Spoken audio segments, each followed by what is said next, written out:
सच बोलने वाली बहू। देखो ममता, मैं आज ऑफिस जाने के मूड में नहीं हूँ। किसी का फोन आया ऑफिस से तो बोल देना कि मैं घर पर नहीं हूँ, किसी जरूरी काम से गांव गया हूँ। ठीक है, मैं चला सोने, बाकी मैं संभाल लूंगा। ममता बेचारी, जैसा नाम वैसा ही नेचर। ना कभी झूठ बोला, ना फरेब, ना किसी से चालाकी की, ना किसी की पंचायत। सुन लेती है पति की बात और फिर कुछ देर बाद फोन आता है। हेलो, कौन? मैं सुनील का बॉस बोल रहा हूँ। दफ्तर में इतना काम पड़ा है, अभी तक ऑफिस नहीं आया। वो क्या कर रहा है? फोन दीजिए उसे। जी वो तो सो रहे हैं। कह रहे हैं कि आज गर्मी बहुत है तो घर के मजे लेंगे। बॉस को बीवी की बात पर गुस्सा आ जाता है। तो उसे बोल दीजिएगा कि अब घर में गर्मी के ही मजे ले, कोई जरूरत नहीं है यहाँ आने की। ये बोलकर बॉस फोन रख देता है। ममता सारी बात सुनील को बता देती है। न जाने किस बेवकूफ से पाला पड़ा है, समझ नहीं आता। तुम्हारे कारण मेरी नौकरी चली गई। अरे झूठ बोलने में क्या जा रहा था तुम्हारा? ममता को समझ में नहीं आ रहा था कि उसकी खता क्या थी। अरे जो है वही तो बोला। फिर एक रोज, बहू, अरे आ बहू, कहाँ है तेरा पति? इस महीने घर के खर्चे के पैसे भी नहीं भेजे। क्यों, माँ बाप की फिक्र खत्म हो गई है क्या उसे? बाय लागू माँ जी। वो ये बोल रहे थे कि माँ को क्या है, घर का राशन, खेत का पैसा, मवेशी का दूध, फिर भी न जाने क्यों मेरे सर पर भार देकर बैठी है। तभी सुनील ममता के मुंह पर हाथ रख देता है। क्यों रे कलमुँह है, हटा बहू के मुंह से हाथ। अरे क्या क्या बोलता है तू? वो तो इसकी झूठ बोलने की आदत नहीं है, इसलिए पता चल रहा है। देख मेरी सास कितनी शरीफ है। हाँ, तेरी माँ तो मोहल्ले की बदमाश है ना, और तेरी सास शरीफ है। बेटा ममता को देखता है और गुस्से से बोलता है। अब खड़ी खड़ी देख क्या रही हो? और भी कुछ कहना है क्या? माँ आई है ना, जाकर छाछ ले आ ठंडी वाली। ममता अंदर चली जाती है। माँ, इसके सच बोलने की आदत के कारण मेरी नौकरी जाते जाते रह गई। वो तो मैंने अगले दिन जाकर पैर पकड़ लिए मालिक के। नहीं तो सब जानता है बहू की आदत नहीं है झूठ बोलने की, तो तू शांत क्यों नहीं रहता? क्यों उसे झूठ बोलने को बोलता है? फिर एक रोज, बहू, जा अपनी पड़ोसन के पास और उससे बोल कि वो लाल वाली साड़ी जो उसने नए साल की पार्टी में पहनी थी, तुझे वो चाहिए। ना माँ जी, मुझे नहीं चाहिए। वैसे भी कल जिस शादी में जाना है ना, वहाँ के लिए तो मेरे पास काली साड़ी है। सास सर पर हाथ रखकर। अरे बुद्धू, मुझे चाहिए साड़ी। वैसे भी तुम लोगों में तो साड़ी का लेन देन चलता है ना, तेरी भी तो उसने पहनी थी ना। हाँ माँ जी, वो क्या है ना, हम दोनों के कपड़े एक दूसरे को आ जाते हैं। मैं ले आती हूँ आपके लिए साड़ी। बहू पड़ोसन के पास जाती है। कैसी हो निर्मला, तेरी लाल साड़ी चाहिए थी। क्यों? तू तो बोल रही थी कि तेरे पास काली वाली साड़ी है, तू वही पहनेगी, फिर लाल का क्या करेगी? अरे मैं तो काली ही पहनूंगी, लेकिन मेरी सास ने देखी थी तेरी लाल साड़ी, वो नए साल की पार्टी में तूने पहनी थी ना, तो इसलिए वो मांग रही है। ये सुनकर पड़ोसन थोड़ा परेशान हो जाती है। देख ममता, तेरे लिए तो मैं एक बार को साड़ी दे भी देती, लेकिन तेरी सास के लिए नहीं। वो क्या है ना, तू तो जानती है कितनी गंदी आदत है तेरी सास की। खाया पिया सब कपड़े पर ही पोंछ देती है। मेरी लाल साड़ी बहुत महंगी वाली है, पता चले उस पर हल्दी तेल का निशान लगा हो। ममता घर आ जाती है खाली हाथ। ममता को देखकर, नहीं दी ना उस कलूटी ने साड़ी। अब आए तुझसे लेने तेरा सामान, अच्छे से बताती हूँ। माँ जी, वो क्या है ना, मुझे तो वो दे रही थी, लेकिन आपके नाम पर नहीं दी। अरे किसने बोला था मेरा नाम लेने को? बोल देती तुझे पहनना है, लेकिन ना, तू तो ठहरी सच की देवी। न जाने सास क्या सोचती है और हंसने लगती है। अरे माँ, क्या हो गया? क्या सोचकर हंस रही है? याद है जब बहू को देखने गए थे? हाँ बस सही बात है। याद आ गया कैसे मेरी सास बाजार के खाने को बोल रही थी कि ममता ने बनाया है। और बहू ने आकर सब बता दिया कि ये सारा खाना तो बाजार से आया है, वो भी कल्लू हलवाई की दुकान से। ममता दोनों की बात सुन रही थी। हाँ माँ जी, वो कल्लू हलवाई का ही था। मुझे तो आज तक पता नहीं चला कि माँ ने क्यों कहा कि मैंने बनाया है। खैर, मैं तैयार होती हूँ, शादी में जाना है ना।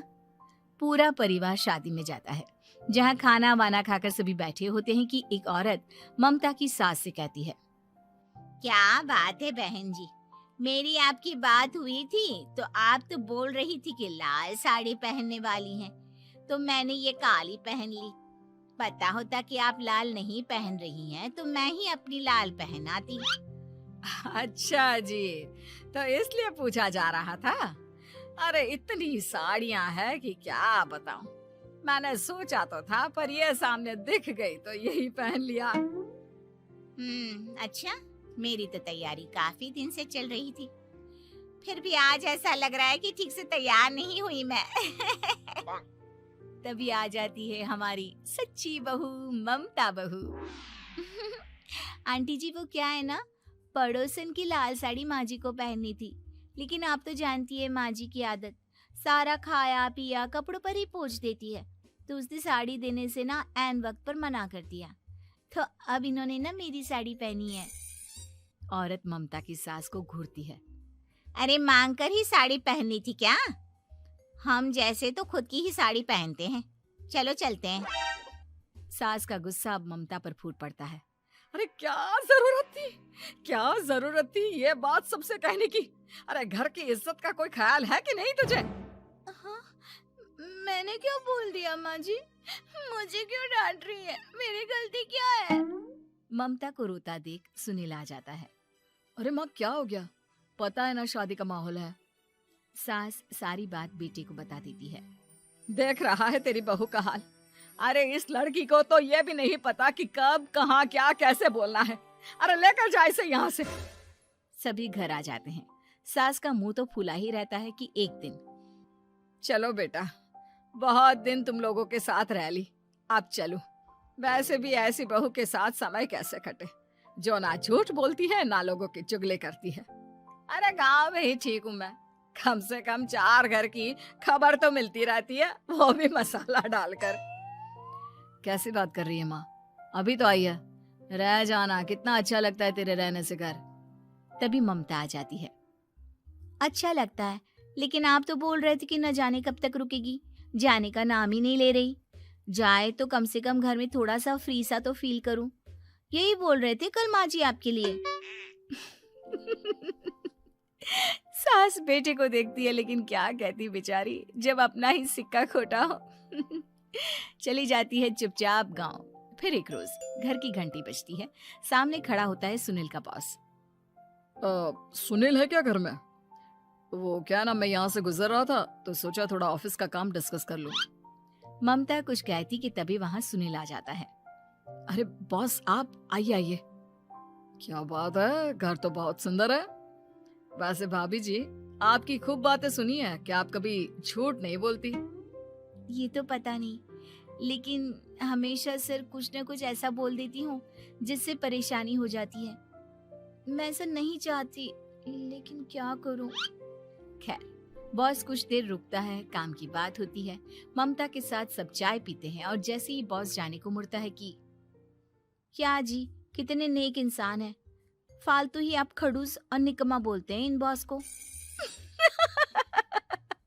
अब क्या, बॉस के कान तक खुद के लिए अनमोल वचन पड़ जाते हैं और फिर ओह, तो ये बात है। और क्या कहता है ये? अरे बॉस, आप भी किसकी बात पर विश्वास कर रहे हैं? अरे इससे तो ये भी नहीं पता कि आलू प्याज कहाँ रखा है। अरे ये क्या जाने क्या बोलना है क्या नहीं बोलना है। मतलब जो मुंह में आ रहा है बोले जा रहा है। भाभी जी, आप बताइए। नहीं नहीं बॉस, लग रहा है कि कुछ गलत बोल गई मैं। वैसे ये सिर्फ इतना ही बोलते हैं कि आप में कोई टैलेंट है ही नहीं, आपकी नौकरी इन्हीं के कारण तो बची हुई है। अरे बस कर ले अम्मा, अब क्या करवा कर मानेगी, बड़ी मुश्किल से तो नौकरी बची थी मेरी। सही कहा, बची थी लेकिन अब निकल गई। तेरे टैलेंट के भरोसे चल रही है ना मेरी नौकरी, अब देख तू। अच्छा, तो आप भी यही मानते हैं? वैसे ये बात तो है, सुनील काफी टैलेंटेड है। बॉस चला जाता है। सुनील सर पकड़कर बैठ जाता है। माना सच बोलना एक अच्छी आदत है, लेकिन ममता, आज का समय ऐसा नहीं है। तुझे थोड़ा सा समाज को देखकर खुद को बदलना होगा, समझी? जी मुझे तो पता ही नहीं चलता कि मैं क्या गलत कर रही हूँ। यकीन मानिए मैं जानबूझकर नहीं करती। सुनील सोच लेता है कि वो किसी न किसी तरह अपनी बीवी के इस भोलेपन का इलाज करके रहेगा, लेकिन सवाल ये कि कैसे। कैसे का जवाब अब मिल जाता है। और फिर एक रोज ममता की माँ आती है। ममता, तुझे तो पता है तेरे पापा का काम ठीक नहीं चल रहा है। कुछ पैसों की जरूरत थी, तेरे पास हो तो मदद कर दे बेटा। ममता माँ को घर खर्चे से बचाए पैसे दे देती है। पैसे देने के बाद सुनील आ जाता है। अरे सासू माँ, आज यहाँ कैसे आना हुआ? नहीं बेटा, वो ममता की याद आ रही थी ना तो आ गई। वो क्या है ना, पता है पापा का काम ठीक नहीं चल रहा है, तो माँ कुछ पैसे लेने आई थी। क्यों? यहाँ क्या पैसे का पेड़ उगा है? अरे कौन सी माँ अपनी बेटी के ससुराल का खाती है? कोई जरूरत नहीं है पैसे देने की। वापस कर दो माँ जी पैसे और निकलो यहाँ से। आगे से यहाँ पैसे लेने नहीं आना। सुनील ये बोलकर निकल जाता है। उसके जाने के बाद, बेटा ममता, तूने मेरी बेइज्जती कराने के लिए यहाँ बुलाया था क्या? अरे छोटा सा झूठ बोल देती तो तेरी माँ की इज्जत बच जाती, लेकिन चलती हूँ मैं। सास बाहर जाकर बाहर खड़े सुनील से कहती है, तेरे कहने पर बेटा हमने ये नाटक तो खेल लिया, लेकिन उसका क्या असर होता है ये नहीं पता। थोड़ी देर बाद सुनील घर आता है। देखिए, मुझे मेरी गलती का एहसास हो गया है। मैं समझ गई हूँ कि सच कितना सच होता है और उसकी कीमत आज के समय में बहुत बड़ी है। माफ करना, मैं आज से सच कभी नहीं बोलूंगी। क्या? कभी नहीं? फिर क्या, दोनों मियाँ बीवी खुश रहने लगते हैं, क्योंकि बीवी को थोड़े से झूठ की आदत हो जाती है।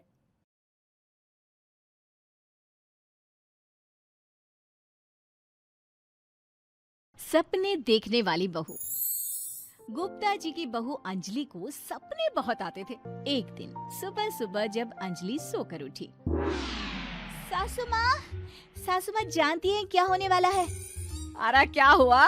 फिर से कोई नया सपना देख लिया क्या? हाँ सासू माँ, बहुत जोर से बरसात आने वाली है। आज कोई कपड़े मत धोना, सूख नहीं पाएंगे।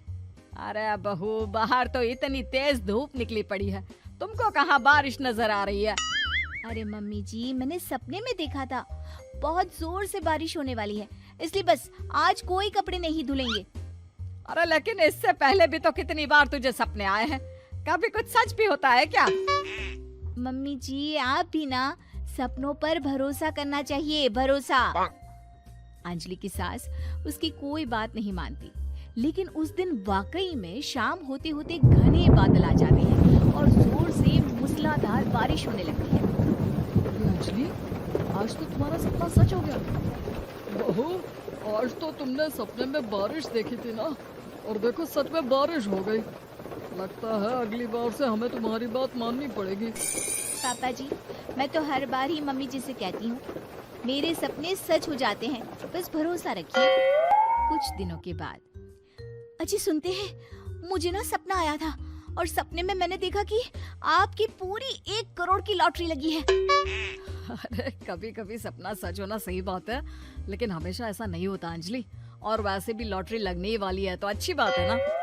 मैं तो कहती हूँ, हम वो बड़ा सा घर खरीदने वाले थे ना, आज ही चलकर उसको फाइनल कराते हैं। अरे वाह वाह, हाथ में पैसा नहीं और बड़ा घर खरीदना है। अरे मम्मी जी, बताया ना आपको, मुझे सपना आया था कि हमें 1 करोड़ की लॉटरी लगने वाली है। देखो बेटा, ये पैसों का मामला है, इसमें किसी तरह की रिस्क नहीं लेनी चाहिए। और जब तुम्हारा सपना सच हो जाए तब तुम घर खरीद लेना। मम्मी पापा ठीक कह रहे हैं अंजलि, अभी इतनी जल्दबाजी करने की क्या जरूरत है?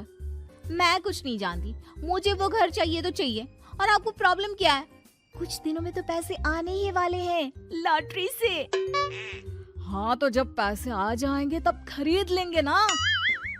पर हमारी अंजलि खाना पीना छोड़कर जिद पकड़कर बैठ जाती है। आखिर मजबूर होकर अंजलि के पति को उस घर को बुक कराने के पैसे देने पड़ते हैं। कई दिन बीत जाते हैं, लेकिन अंजलि के पति की कोई लॉटरी नहीं लगती। कुछ दिनों के बाद, तुम्हारे सपने के चक्कर में तो सब खराब हो गया अंजलि, ना लॉटरी लगी ऊपर से बेकार में ही सारी जमा पूंजी उस घर को खरीदने में खर्च हो गई। थोड़े दिन तो इंतजार करो। अब ऐसा थोड़ी ना होता है कि आज सपना आया और कल आपकी लॉटरी लग गई। मैंने तो पहले ही कहा था, तुम्हारी बीवी को तो हर सपने पर विश्वास करने की आदत पड़ गई है। ऐसा भी कहीं होता है क्या? कुछ दिनों के बाद अचानक से अंजलि के पति के पास एक फोन आता है और पता चलता है कि उसकी 1 करोड़ की लॉटरी लग गई है। अरे वाह अंजलि, ये तो कमाल हो गया। मेरे तो सच में लॉटरी लगी। अरे भगवान भला करे तुम्हारा। हाँ हाँ बहू, अब तो तुम जो कहोगी हम वो सब बात मानेंगे। तुम्हारे सपने का मतलब तो पूरा का पूरा सच होता है। अरे बिल्कुल ठीक कहते हैं। मैं तो बेकार में ही बहू को उल्टा सीधा सुनाती थी। अरे इसके सपने तो वाकई में सही हो जाते हैं। अपने घर वालों की बात सुनकर अंजलि मन ही मन बहुत इतराती है। उसे लगता है कि अब वो जो भी सपना देखेगी सच हो जाएगा। और इसी चक्कर में एक दिन अंजलि को सपना आता है कि अचानक उनके घर पर बहुत सारे मेहमान आने वाले हैं। यही सोचकर अंजलि अपनी सास को कहकर बहुत सारा खाना पहले से ही बनाकर रख लेती है। सुबह से शाम हो जाती है। हमने इतना सारा खाना बना लिया, लेकिन हमारे घर तो कोई मेहमान आया ही नहीं। हाँ मम्मी जी, अब तो रात होने आई है। लगता है ये खाना हम लोगों को ही खाना पड़ेगा। गुप्ता जी का परिवार पूरे 2 दिन तक उस खाने को खाकर खत्म करता है। लेकिन अंजलि की ये अपने सपनों पर भरोसा करने की आदत इतनी जल्दी छूटने वाली कहाँ थी। एक दिन अंजलि की सास अपने किसी रिश्तेदार के घर जाने के लिए कहती है। अरे अंजलि बहू, मैं जरा 2 दिन के लिए बुआ जी के घर जा रही हूँ। देखो तुम पीछे से घर को अच्छी तरह संभाल लेना। हाँ ठीक है मम्मी जी, आप चिंता मत करिए, मैं सब कुछ अच्छे से संभाल लूंगी। बहू वैसे तो तुम सब कुछ बहुत अच्छे से ही करती हो, लेकिन देखो ये जरा ना सपनों पर भरोसा थोड़ा कम किया करो बेटा। क्या मम्मी जी, मेरे इतने सारे सपने तो सच हो जाते हैं, उसके बाद भी आपको शक ही रहता है हमेशा। अरे बेटा, कभी कभार की बात अलग है, लेकिन हमेशा इन बातों पर भरोसा करना बहुत बड़ा नुकसान भी करवा सकता है। तुम्हें इस बात को समझना चाहिए। ठीक है मम्मी जी, समझ गई। अब आप आराम से जाइए, मैं सब कुछ बहुत अच्छे से कर लूंगी। अंजलि की सास बुआ जी के घर चली जाती है। उसके जाने के बाद अंजलि एक दिन सुबह सोकर उठती है और जोर जोर से रोने लगती है। अरे क्या हुआ अंजलि, तुम रो क्यों रही हो?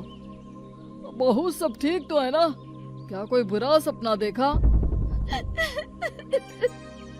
अरे पापा जी क्या बताओ, मम्मी जी नहीं रही, वो हम सबको छोड़कर चली गई।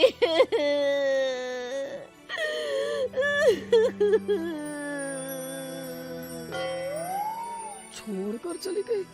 अरे क्या मतलब है? वो तो अपनी बुआ जी के घर गई है ना? पापा जी, सासू माँ बुआ जी के घर नहीं, भगवान जी के घर गई है। अरे अंजलि, सुबह सुबह कैसी बात कर रही हो? बुआ के घर गई है, कुछ नहीं हुआ है उनको। मैंने सपने में देखा था, मम्मी जी भगवान को प्यारी हो गई है। अंजलि का पति उसे समझाने की कोशिश करता है, लेकिन अंजलि के बार बार कहने पर वो भी इस बात पर भरोसा कर लेता है कि अब उसकी माँ दुनिया में नहीं रही। सारे गांव में ये खबर फैल जाती है कि अंजलि की सास की मौत हो गई। भगवान, अब हम क्या करेंगे? तुम्हारे सर से माँ का साया उठ गया। मैं तो कहती हूँ पापा जी, इनको बुआ जी के घर जाकर मम्मी जी की डेड बॉडी को ले आना चाहिए, तब तक हम उनकी अंतिम यात्रा की तैयारी करते हैं। अंजलि का पति अंजलि की बात सुनकर बुआ जी के घर के लिए रवाना हो जाता है।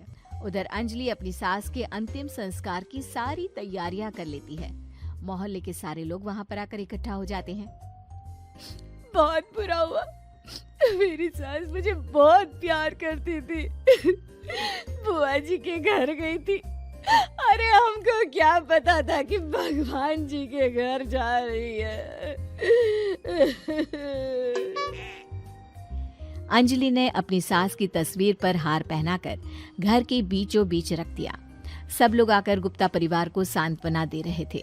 थोड़ी देर बाद अंजलि का पति घर आता है और साथ में अपनी माँ को भी ले आता है। अरे बहू, मेरी तस्वीर पर हार क्यों चढ़ा रखा है? सब लोग अंजलि की सास को देखकर डर जाते हैं। अरे आप लोगों को डरने की कोई जरूरत नहीं है, मेरी माँ जिंदा है। ये तो मेरी बीवी के सपने के चक्कर में हम लोगों ने अपनी माँ को मरा हुआ समझ लिया। बहू, सपने देखना ठीक है, पर अपनी जिंदा सास का अंतिम संस्कार करना बहुत बड़ी गलती। उसके बाद अंजलि की अपने सपनों पर आंख मूंद कर भरोसा करने की आदत हमेशा के लिए सुधर जाती है।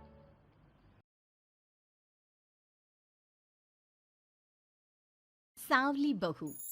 शिल्पा है तो सांवली, लेकिन बहुत ही टैलेंटेड। लेकिन कहते हैं ना, शादी के लिए तो लंबी और गोरी होनी चाहिए। शिल्पा, ये रिश्ता भी हाथ से गया। अरे कितनी बार कहा वो गोरी होने वाली क्रीम लगाया कर, लेकिन नहीं, किताब से सर खपाने से फुर्सत मिले तब ना।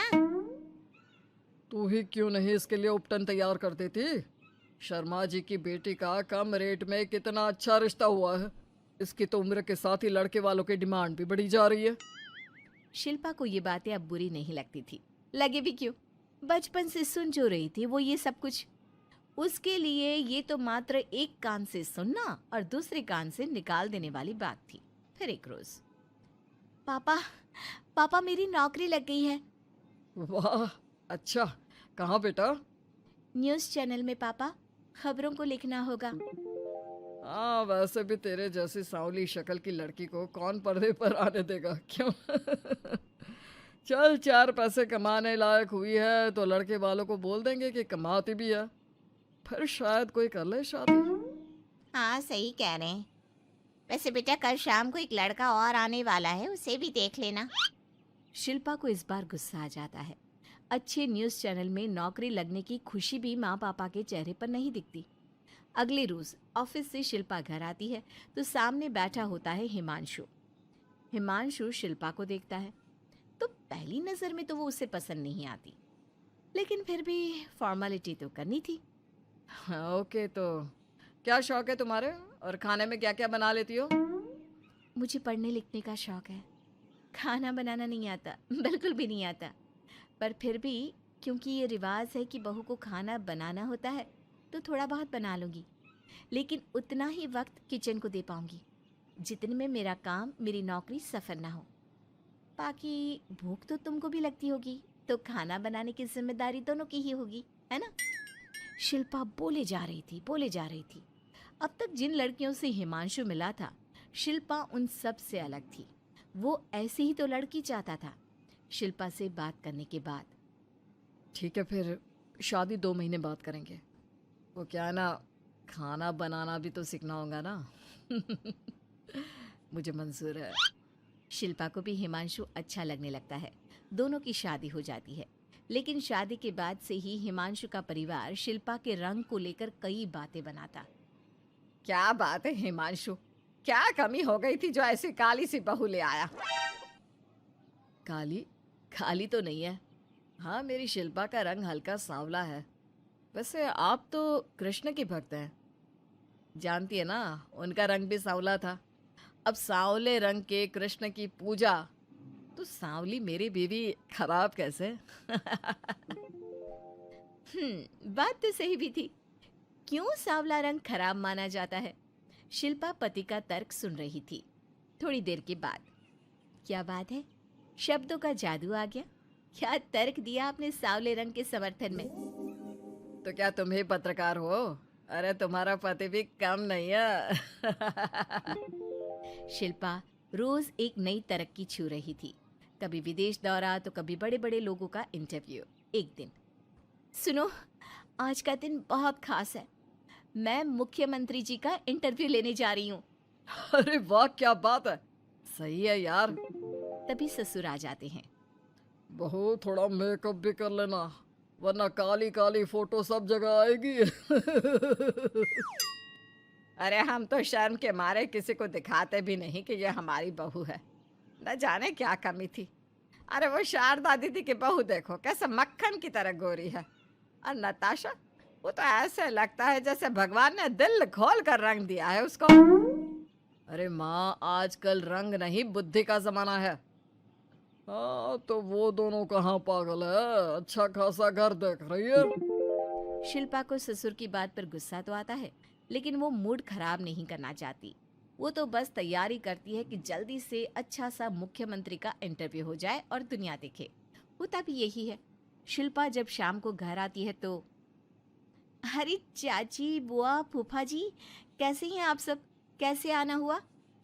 शिल्पा को आसपास के लोग भी देख रहे थे।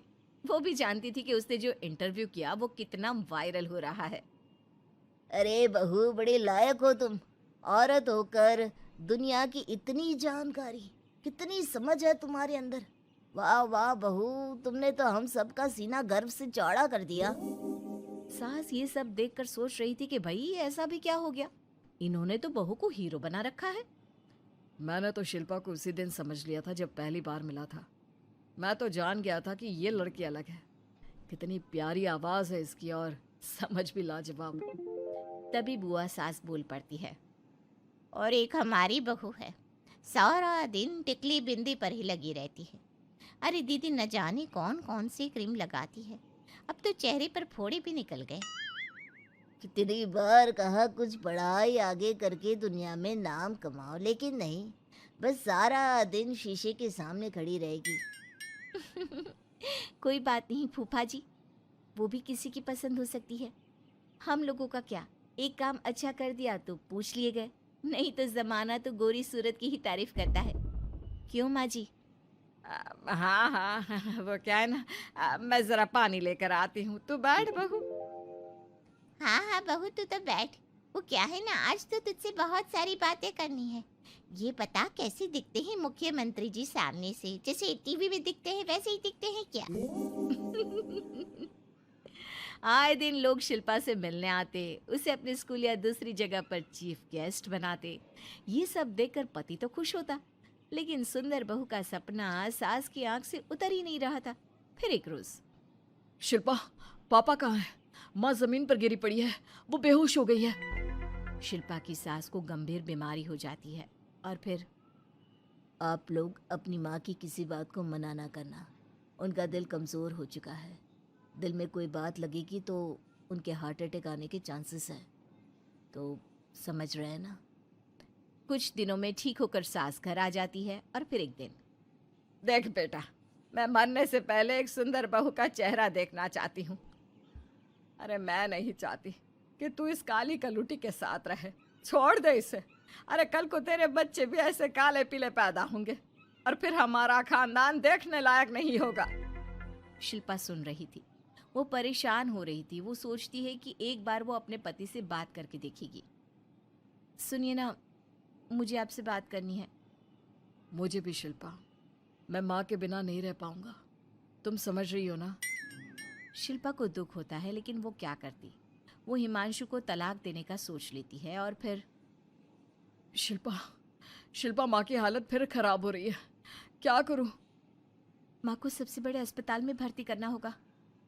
लेकिन वहां तो बेड के लिए बड़ी बड़ी सिफारिश करनी पड़ती है।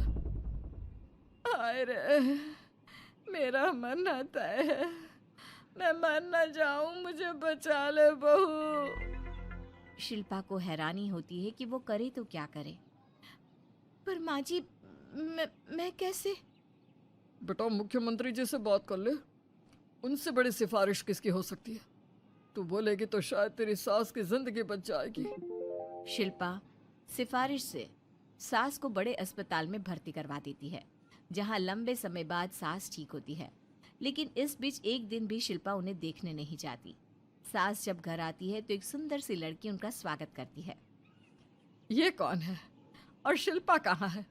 मुझे तो मेरी बहू ही चाहिए। माँ, कैसी बात कर रही हो? तुमने कहा था ना कि शिल्पा काली है और तुम्हें काली बहू नहीं चाहिए। ये रीना है, तुम्हारी बहू। नहीं नहीं, मुझे माफ कर दो, मुझे तो मेरी शिल्पा बहू ही चाहिए। उसी के कारण आज मेरी जान बची है। मैं नहीं समझ पाई कि सुंदर शक्ल से ज्यादा सुंदर दिल और आचरण होना चाहिए। लेकिन अब क्या, अब तो देर हो चुकी थी। हिमांशु भी जानता था कि आत्मसम्मान वाली शिल्पा अब उसकी जिंदगी में वापस नहीं आएगी। अब तो शिल्पा को वे लोग बड़े बड़े चैनल की स्क्रीन पर देखते और अफसोस करते। शिल्पा चाहती तो कभी तुम्हारे लिए सिफारिश नहीं करती। अब तो आसपास के लोग भी घर नहीं आते। लोगों को लगता है कि शिल्पा ने हम लोगों को छोड़ा क्योंकि हम उसके लायक नहीं थे। सही बोल रही है माँ, हम ही तो उसके लायक नहीं थे। शिल्पा जैसी समझदार, पढ़ी लिखी, दुनिया की समझ रखने वाली लड़की को मैंने छोड़ा, सिर्फ आपके कहने पर। अब ये गोरी लड़की आपकी बहू हो सकती है, लेकिन मेरी बीवी कभी नहीं। हिमांशु वहां से चला जाता है।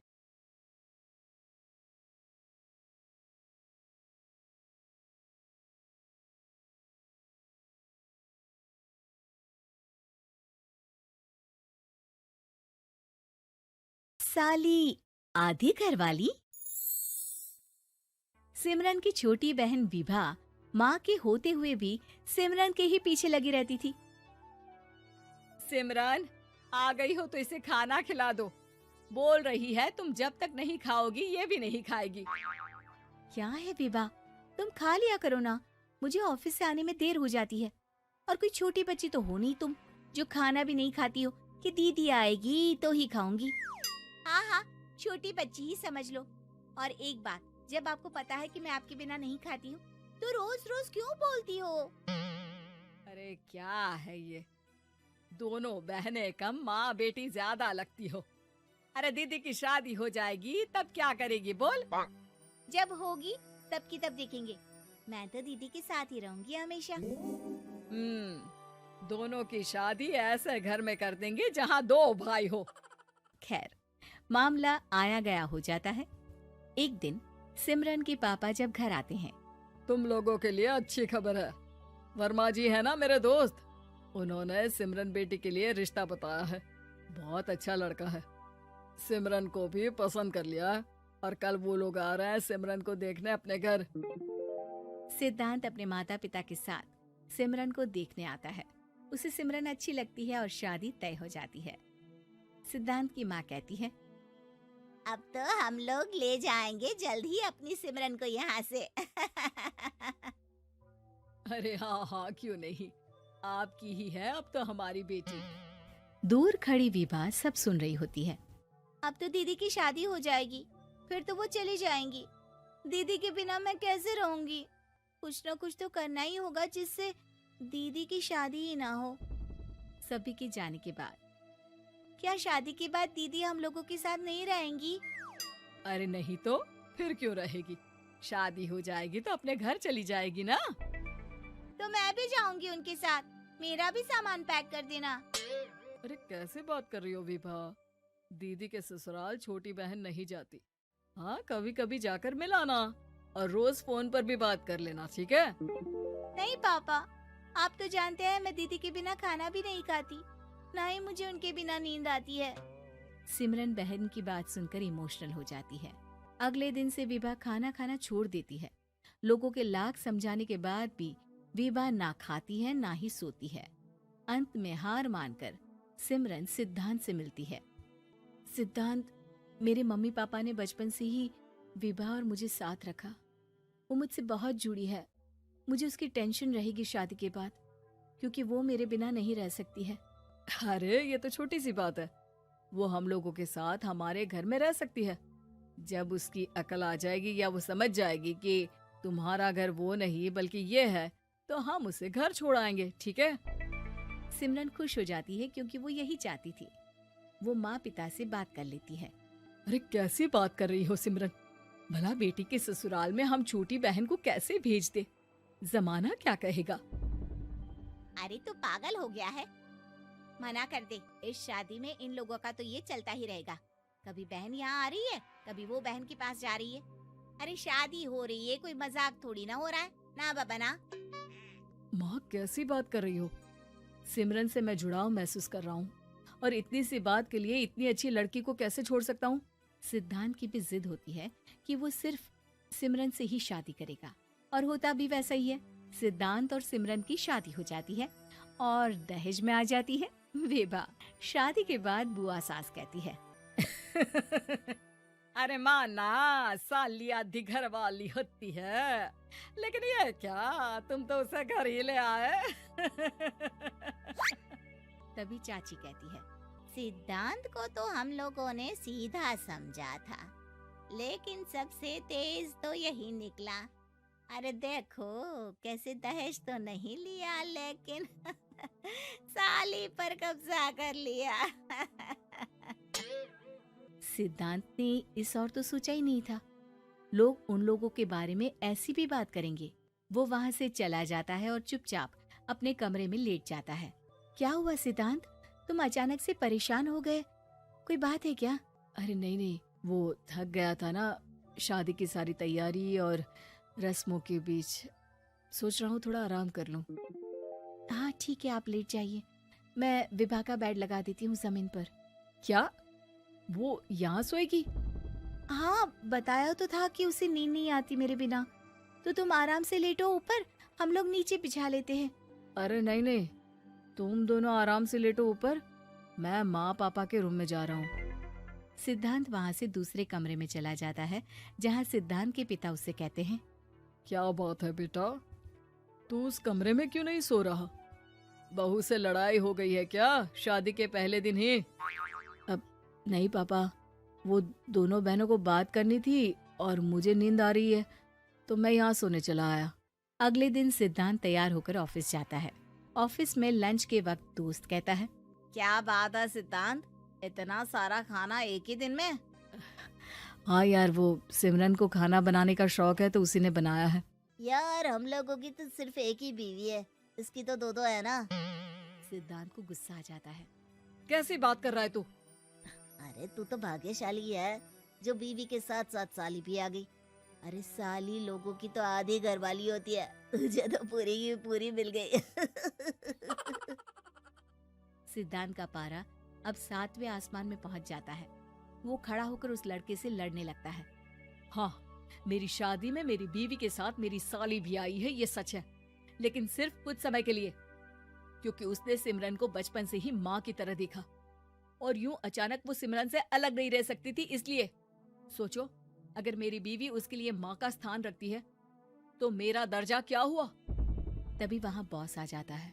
माफ करना सिद्धांत, यहाँ इस मेंटल लेवल के लोग हैं, जरूरी नहीं साली सिर्फ आधी घरवाली ही हो, कभी वो छोटी बहन तो कभी बेटी भी होती है।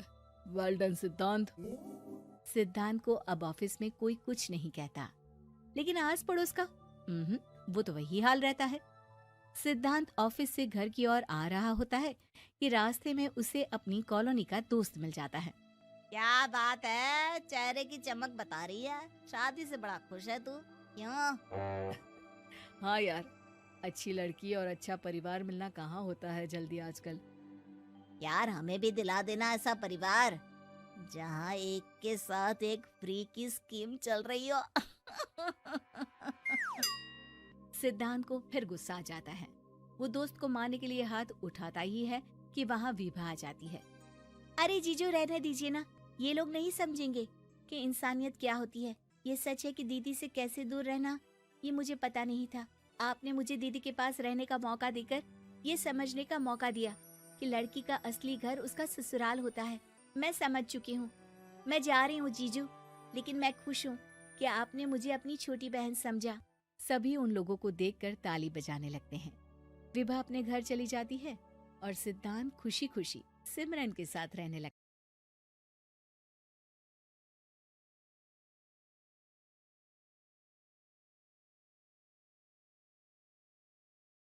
साली पूरी घरवाली।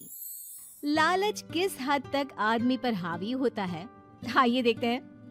देख राधा, तुझे घर का सारा काम आता है, ये अच्छी बात है, लेकिन हमें ये नहीं पता था कि तू पढ़ी लिखी कम है और तेरी छोटी बहन की तो सरकारी नौकरी भी लग गई है। कैसी बात कर रही है माँ जी? सारी बात करके ही तो पापा ने शादी की थी। अब जब छोटी की सरकारी नौकरी लग गई है तो आप लोग ऐसी बात कर रहे हैं।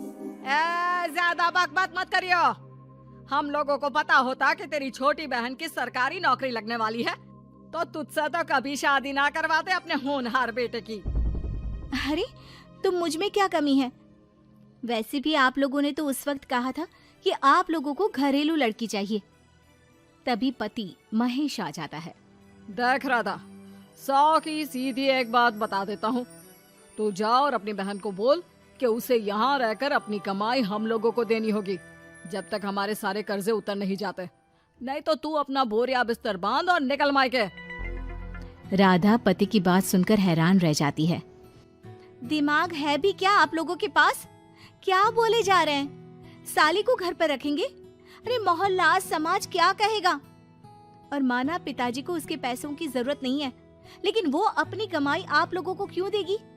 अरे क्योंकि हम लोगों के ऊपर कर्जे हैं, समझी? या तो तू कमा कर ला, या अपनी बहन को बोल कि अपनी बहन का घर बचाना चाहती है तो यहाँ आकर रहे। सभी मिलकर राधा को घर से निकाल देते हैं। राधा भी कहाँ जाती, मायके जाकर रोने लगती है। छोटी बहन मीना कहती है, अरे क्या हो गया दीदी, कितना पैसा मांग रहे हैं? अरे अभी दे देते हैं ना, रो मत, अब तो मेरी भी नौकरी है। लेकिन राधा तो रोए ही जा रही थी। नहीं नहीं, इस बार लगता है उन लालची लोगों ने कुछ और ही डिमांड रखी है, वरना राधा इतना ना रोती। क्यों बेटी, क्या हुआ है? माँ, पिताजी, इस बार जो उन लोगों ने मांगा है ना, वो सुनकर तो आप लोगों के पैरों के नीचे से जमीन खिसक जाएगी। ऐसा क्या मांगा है दीदी? तुझे मांगा है।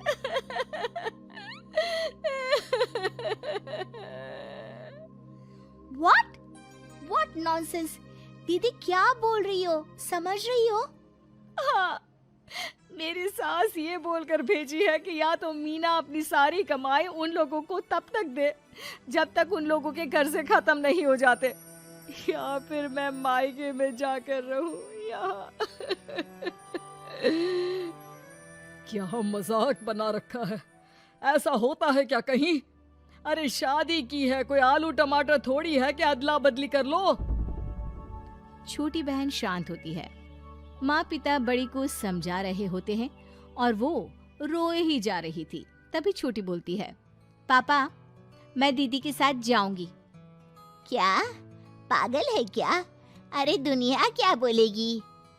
माँ, वो लोग सिर्फ मेरे पैसे चाहते हैं ना। अरे वो तो वो लोग यहाँ से भी ले सकते थे छोटी, फिर वहाँ क्यों बुला रहे हैं तुझे? माँ, वो कह रहे थे कि हमें पता होता कि छोटी की सरकारी नौकरी लग जाएगी तो उसी से करवा देते उनके होनहार बेटे की शादी। हाँ, और मैं जैसे उस लपड़गंजू से शादी कर लेती। लपड़गंजू? अगर वो लपड़गंजू है तो मेरी शादी क्यों करवा दी? मैं नहीं जाने वाली वापस। अरे क्योंकि तू बेवकूफ है, तुझे जवाब देना नहीं आता। चल मेरे साथ। उन लोगों को लगता है ना साली पूरी घरवाली, तो अब देखिए साली का जलवा। और शादीशुदा बेटी को पिता भी कितना घर बिठाते। उसके ससुराल जाते हैं दोनों बेटियों के साथ। आइए आइए, ले आए अपनी कमाओ बेटी, ये अच्छा किया। समझदार आदमी की पहचान यही तो होती है। मुझसे बात करिए ना, मैं रहने आ रही हूँ इस घर में, तो मेरी कुछ शर्तें रहेंगी।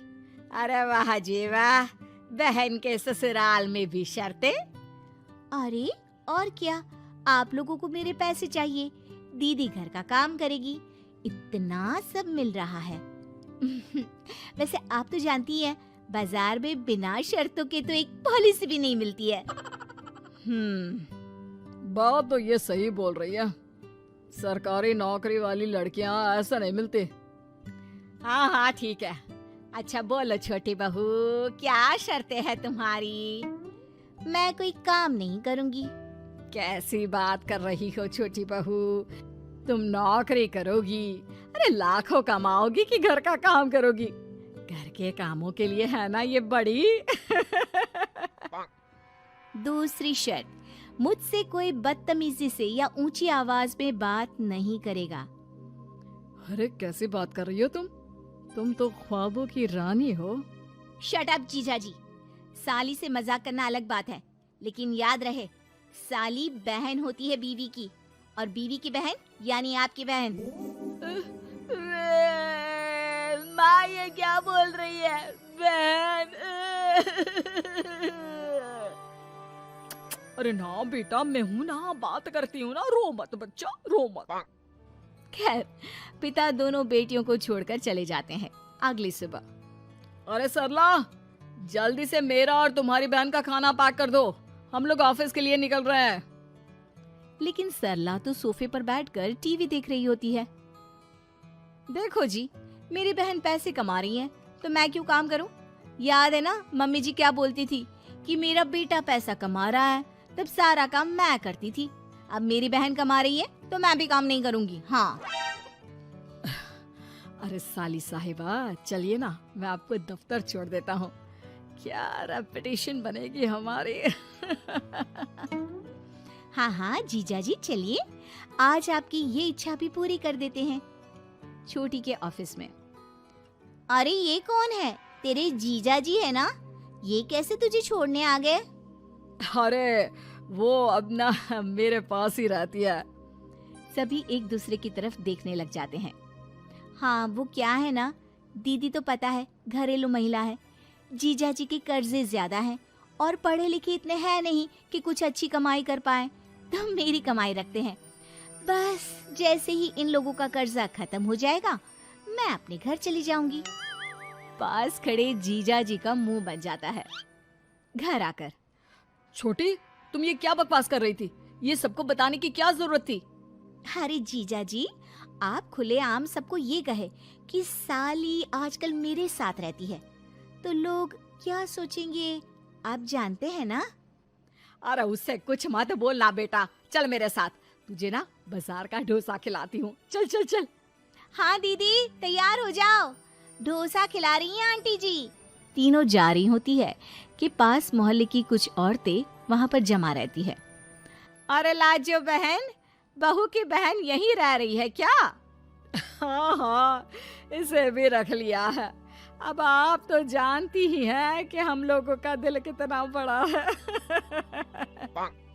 जी, इन लोगों का दिल उतना ही बड़ा है जितना इन लोगों का कर्जा। अब बेचारी बुढ़िया का बेटा लायक तो है नहीं और बहू की बहन की सरकारी नौकरी, तो ले आए घर अपने। इनका कर्जा अब मेरी कमाई से ही तो खत्म होगा ना। सबके सामने सास की भी बेइज्जती हो जाती है। घर आकर सास और बेटा दोनों छोटी पर बरस पड़ते हैं। बस, मैंने कहा था मुझ पर कोई नहीं चिल्लाएगा। मैं जा रही हूँ अब। अरे लेकिन, अरे जाने देना माँ, मुझे एक बात समझ में आ गई है। अगर हमें खुद पर विश्वास हो तो अपनी समस्याओं को हम खुद सुलझा सकते हैं, फिर हमें किसी की जरूरत नहीं है।